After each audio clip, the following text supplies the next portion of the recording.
Hello students, आज मैं आपके लिए कृतिका का पार्ट 1 इस जल प्रलय में का भाग 2 लेकर प्रस्तुत हुई हूँ। इससे पहले वीडियो में मैंने आपको भाग फर्स्ट में समझाया कि किस प्रकार बाढ़ का पानी कंकड़बाग और राजेंद्र नगर में घुस आया और सभी लोग सावधान हो गए। इससे आगे अब मैं आपको भाग 2 पढ़ाऊँगी। आगे चलते हैं।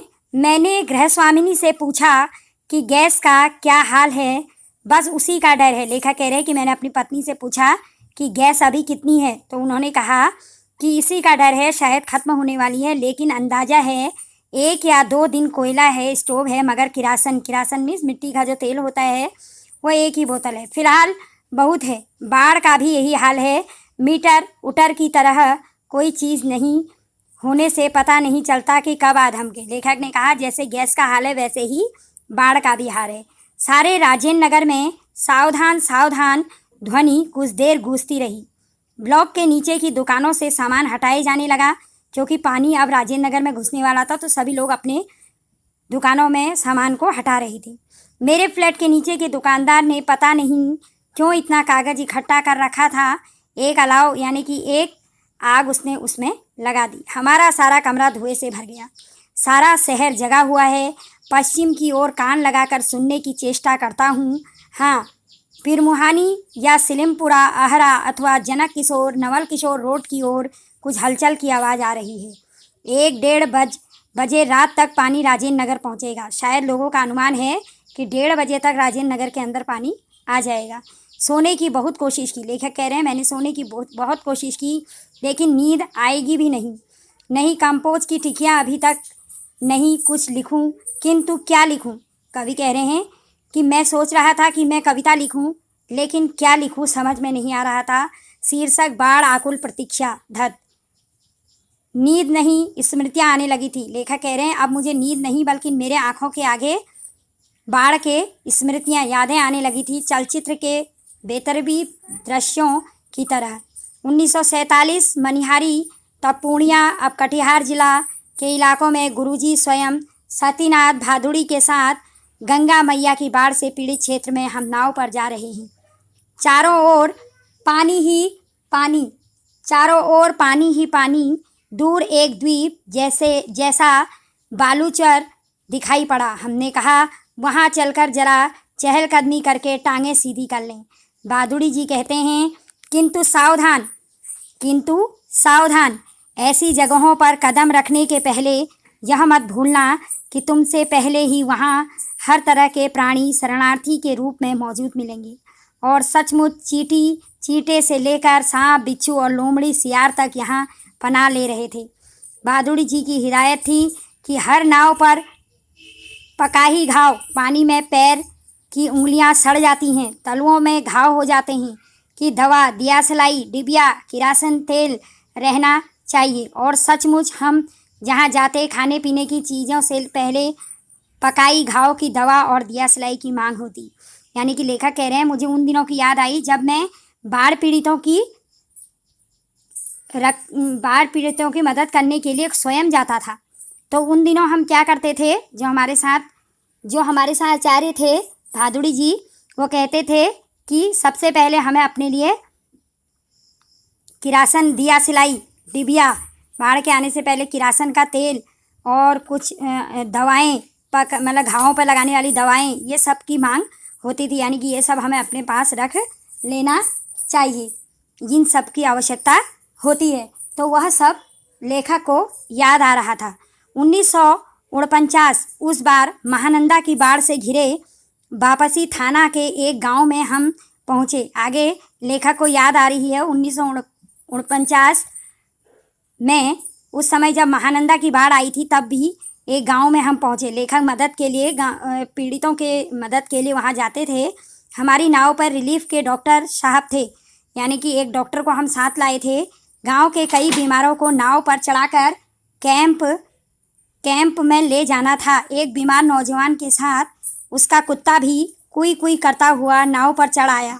डॉक्टर साहब कुत्ते को देखकर भीषण भयभीत हो गए और चिल्लाने लगे। यानी कि वो कह रहे हैं कि उस समय, जब मुझे याद आ रही है, जब 1949 में महानंदा की बाढ़ आई थी, तो जब हम एक नौजवान को डॉक्टर साहब को अपने साथ लाए थे, तो उसको ले जा रहे थे, तो वो अपने कुत्ते को भी अपने साथ लाया था, जिसे देख के डॉक्टर डर गए, भीषण भयभीत हो गए और चिल्लाने लगे, अरे कुकुर नहीं, कुकुर नहीं, कुकुर को भगाओ। बीमार नौजवान छप से पानी से में उतर गया, हमार कुकुर नहीं आएगा तो हम हूँ नहीं जाएंगे। यानी कि उनको याद आ रही है कि किस प्रकार वो नौजवान पानी में कूद गया और कहने लगा, अगर कुत्ते को नहीं ले जाओगे तो मैं भी नहीं आऊँगा।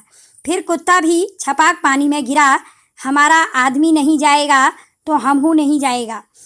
परमान नदी की बाढ़ में डूबे हुए एक मुसहरों की बस्ती में हम राहत बांटने गए। राहत मतलब उनकी मदद करने गए।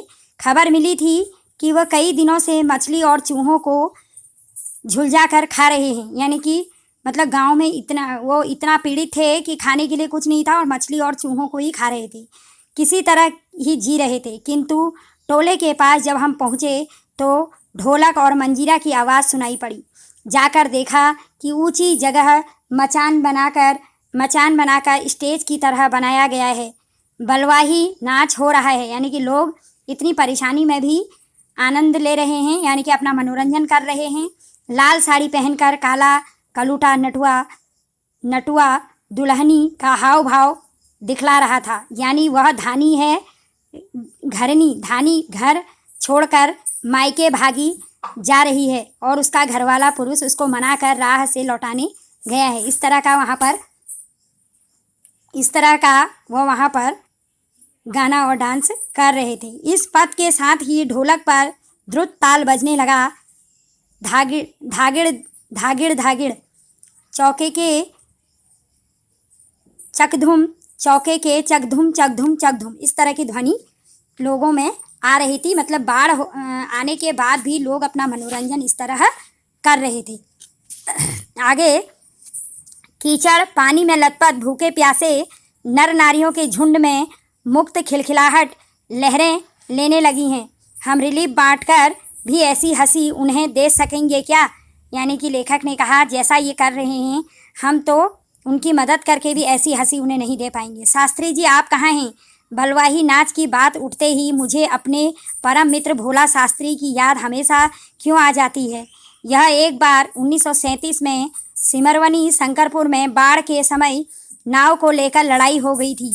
मैं उस समय बालचर ब्याव स्काउट था। गांव के लोग नाव के अभाव में केले के पौधे का ढेला बनाकर किसी तरह काम चला रहे थे। वहीं जमींदार के लड़के नाव पर हारमोनियम तबला के साथ जल विहार करने निकले थे। गांव के नौजवान ने मिलकर उनकी नाव छीन ली थी। थोड़ी मारपीट भी हुई थी और 1967 में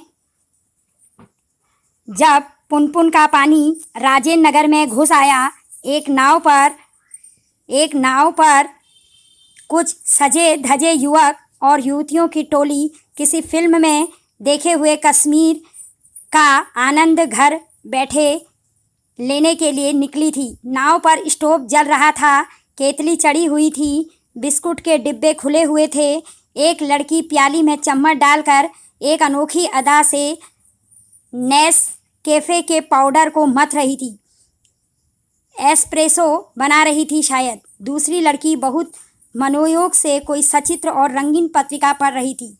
एक युवक दोनों पांवों को फैलाकर बांस की लग्गी से नाव खे रहा था। दूसरा युवक पत्रिका पढ़ने वाली लड़की के सामने अपने घुटनों पर कोहनी टेक कर कोई मनमोहक डायलॉग बोल रहा था। पूरे वॉल्यूम में बजते हुए ट्रांजिस्टर पर गाना आ रहा था, हवा में उड़ता जाए मेरा लाल दुपट्टा मलमल का। हाँ जी।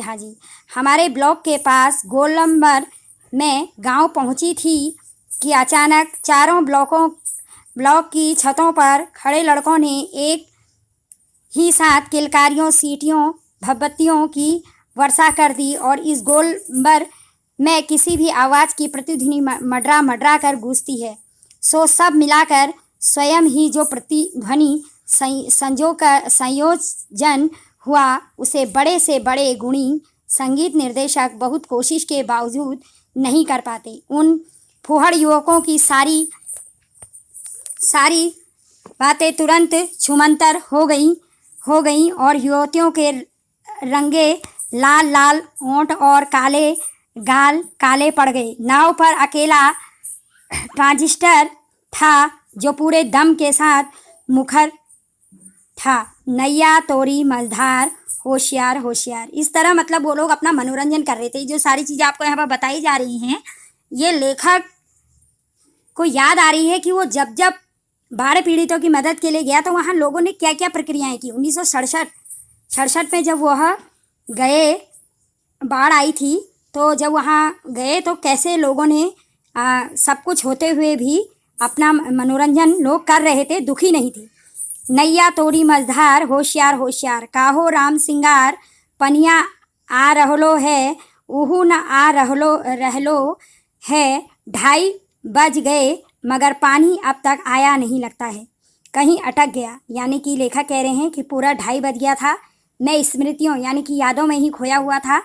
2:30 बज गए थे, पानी अभी तक नहीं आया था राजेंद्र नगर, शायद कहीं अटक गया, अथवा जहाँ तक आना था आकर रुक गया, अथवा तटबंध पर लड़ते हुए इंजीनियरों की जीत हो गई, शायद कोई दैवी चमत्कार हो गया। नहीं तो पानी कहीं भी जाएगा तो किधर से, रास्ता तो इधर से ही है। चारों ब्लॉकों के प्रायः सभी फ्लैटों की रोशनी जल रही है, बुझ रही है। सभी जगे हुए हैं, कुत्ते रह रह कर सामूहिक रुदन करते हैं। उन्हें राम सिंगार की मंडली डांट कर चुप करा देती है।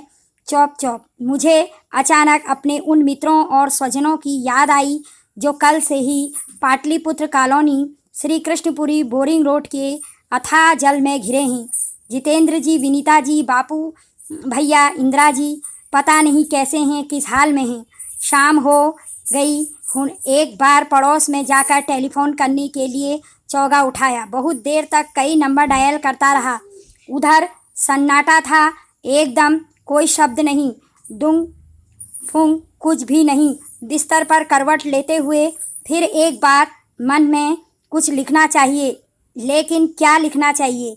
कुछ भी लिखना संभव नहीं, और क्या ज़रूरी है कि कुछ लिखा ही जाए? नहीं, फिर स्मृतियों को जगाऊं तो अच्छा। पिछले साल अगस्त में नरपतगंज थाना चकरदाहा गांव के पास छाती भर पानी में खड़ी एक आसन्न प्रसवा हमारी ओर गाय की तरह टुकुर टुकुर देख रही थी। नहीं, अब भूली बिसरी याद नहीं। बेहतर है आंखें मूंद कर सफ़ेद भेड़ों के झुंड देखने की चेष्टा करूं।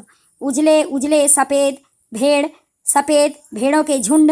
यानी कि लेखक कह रहे हैं कि अब मुझे ज़्यादा अतीत में नहीं जाना चाहिए, अब मुझे हकीकत को देखना चाहिए। सभी उजले भेड़ अचानक काले हो गए। बार बार आंखें खोलता हूँ, मूंदता हूँ, काले को उजला करना चाहता हूँ। भेड़ों के झुंड भूरे हो जाते हैं। उजले भेड़ काले भूरे, किंतु उजले गेहुए रंग के भेड़। ओई धाको ऐसे गैछे जल। झकझोर कर मुझे जगाया गया। घड़ी देखी, ठीक 5:30 बज रहे थे, सवेरा हो चुका था। लेखक कह रहे हैं कि मैं अपनी पुरानी स्मृतियों में ही खोया रहा, यानी कि मैं रात भर सोया नहीं, और मुझे बाढ़ के वो दिन याद आए जब मैं मदद के लिए गया और मैं खोया रहा। ओई यानी कि देखते देखते क्या हो गया, 5:30 बज गए, सवेरा हो चुका था। आ रहलो है पनिया, पानी आ गैलो हो। राम सिंगार हो, मोहन रामचंद्र अरे हो। आंखें मलता हुआ उठा पश्चिम की ओर। थाना के सामने सड़क पर मोटी डोरी की शक्ल में मुंह में झाग फेन लिए पानी आ रहा है, ठीक वैसा ही जैसा शाम को कॉफ़ी हाउस के पास देखा था। पानी के साथ साथ चलता हुआ, किलोल करता हुआ बच्चों का एक दल। उधर पश्चिम दक्षिण कोने पर दिनकर अतिथिशाला से और आगे बस्ती के पास बच्चे कूद क्यों रहे हैं? नहीं बच्चे, नहीं पानी है, वहाँ मोड़ है। नहीं बच्चे, नहीं पानी है, वहाँ मोड़ है। थोड़ा अवरोध है, इसलिए पानी उछल रहा है। पश्चिम उत्तर की ओर ब्लॉक नंबर 1 के पास पुलिस चौकी के पिछवाड़े में पानी का पहला रेला आया। ब्लॉक नंबर 4 के नीचे सेठ की दुकान की बाईं बाजू में लहरें नाचने लगी। अब मैं दौड़कर छत पर चला गया। चारों ओर शोर कोलाहल कलरव, चीख पुकार और पानी का कलकल रव, लहरों का नर्तन। सामने फुटपाथ को पार कर अब पानी यानी कि सड़क को पार कर अब पानी हमारे पिछवाड़े में सशक्त बहने लगा। गोलंबर के गोल पार्क के चारों ओर पानी नाच रहा है। आ गया आ गया। पानी बहुत तेजी से बढ़ रहा है। यानी कि जब लेखक ने छत पर खड़े होकर देखा कि वास्तव में पानी अब आगे बढ़ रहा है और करंट कितना तेज है, सोन का पानी है नहीं गंगा जी का है। आ गए लो। सामने की दीवार की ईंटें जल्दी जल्दी डूबती जा रही हैं। बिजली के खंभे का काला हिस्सा डूब गया। ताड़ के पेड़ का तना क्रमशः डूब रहा है। यानी कि पानी अब चारों ओर इस तरह फैल गया था। लेखक स्वयं अपनी आंखों से उस दृश्य को देख रहा था। रात को सोए में सारी स्मृतियां जो लेखक ने सोच रहा था वह वास्तव में सवेरे उठते हकीकत में बदल गया। अभी यदि मेरे पास मूवी कैमरा होता, अगर एक टेप रिकॉर्डर होता, बाढ़ तो बचपन से ही देखता आया किंतु पानी का इस तरह आना कभी नहीं देखा। लेखक कह रहे हैं मैंने इतनी बाढ़ें आज तक देखी, लेकिन जैसा पानी राजेंद्र नगर में आया ऐसे पानी आते हुए मैंने कभी नहीं देखा। अच्छा हुआ जो रात में नहीं आया, नहीं तो भय के मारे न जाने मेरा क्या हाल होता। देखते ही देखते गोल पार्क डूब गया और लेखक देखता रहा और गोल पार्क पूरा बाढ़ में डूब गया। हरियाली लोप हो गई। चारों तरफ की हरियाली छुप गई। अब हमारे चारों ओर पानी नाच रहा था। भूरे रंग के भेड़ों के झुंड, भेड़ दौड़ रहे हैं। भूरे भेड़। वह चाय वाले की झोपड़ी चली गई। काश मेरे पास एक मूवी कैमरा होता। लेखक कह रहे हैं काश मेरे पास एक कैमरा होता तो मैं ये सारे चित्रों को अपने कैमरे में कैद करता। एक टेप रिकॉर्डर होता तो क्या होता। अच्छा है कुछ भी नहीं। कलम थी वह भी चोरी चली गई। अच्छा है कुछ भी नहीं है मेरे पास। तो इस तरह